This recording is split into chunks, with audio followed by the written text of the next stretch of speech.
দুই দিন ধরে কোনো কিছুই খাইতে পারে না, আর মুখ চোখের অবস্থা একদম খারাপ হয়ে গেছে, চোখগুলা গাতে গেছে কেমন। আর এই যে মুখে ব্রণ টোন ওঠা অবস্থা খারাপ, ওষুধ খাচ্ছে রেগুলার। তো ম্যাডাম আপনি দুপুর থেকে কিছু খান নাই, কিছু খাবেন?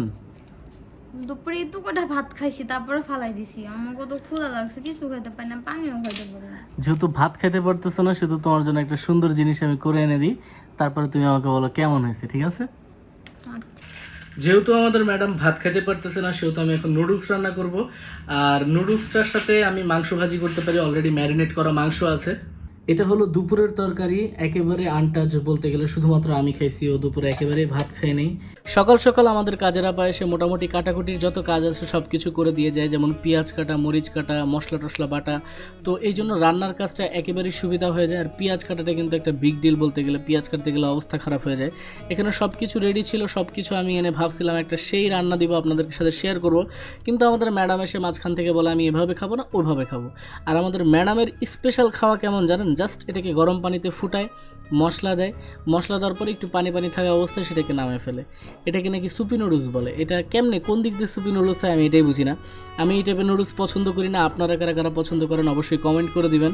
আমি এভাবে সিদ্ধ করে আমাকে নুডলস দিলে আমি জীবনে খাইতে পারবো না। যাই হোক, অনেকের ভালো লাগে, অনেকের ভালো লাগে না, যার যার চয়েস। অন্যদিকে ম্যারিনেট করা মাংস ছিল, এটা ভাজতেছিলাম 2 পিস মাংস। আর এই নুডলসের তো ভাই কিছুই করা লাগে না, সিদ্ধ করে মশলা দিয়ে দাও, হয়ে গেল, এটা নামাই ফেলছি। আর তার পাশে 2 পিস মাংসও ভেজে ফেলেছিলাম। তো আমাদের রান্নার কাজ একেবারে ডান। আরে আমার জামাটা কষ্ট করতে ভাই মাসে আসে। তো আপনাদেরকে কিছু স্লোমো শট দেখাই দিই যে নুডলসের স্লোমো কেমন লাগে। তো দেখতে থাকেন, আশা করি ফুল ভিডিওটার সাথে থাকবেন।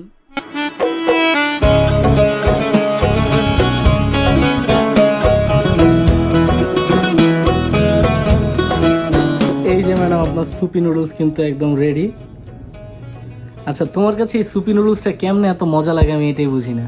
আরে ফার্স্ট হলো থ্যাংক ইউ। আমি জানি না এই সুপি নুডলস আমার অনেক বেশি মজা লাগে, কোনো ঝোল হয় তার সাথে কোনো চিকেন ফ্রাই।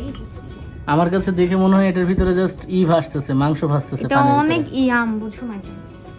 এটা তো গরম কেমনে খাই দিব দিতে মন কত একটু পরে দেই। হ্যাঁ, বাট দেখতে কিন্তু অনেক মজা লাগতেছে। খান খান, ফ্রিতে একটা পাইছেন, কি জানি বলে, কেয়ারিং জামাই পাইছেন। ভাই এটা আমার সেম মজা লাগে, তুমি বানাইলেও এমন মজা লাগে। হ্যাঁ, এত কষ্ট করে গরমে যে বানাইছি ওটা নিয়ে কিছু বলবো না। থ্যাংক ইউ দিলাম, যে থ্যাংক ইউ জামাই, বাট পরে রিভিউ দিচ্ছি, আগে জুড়ে নি।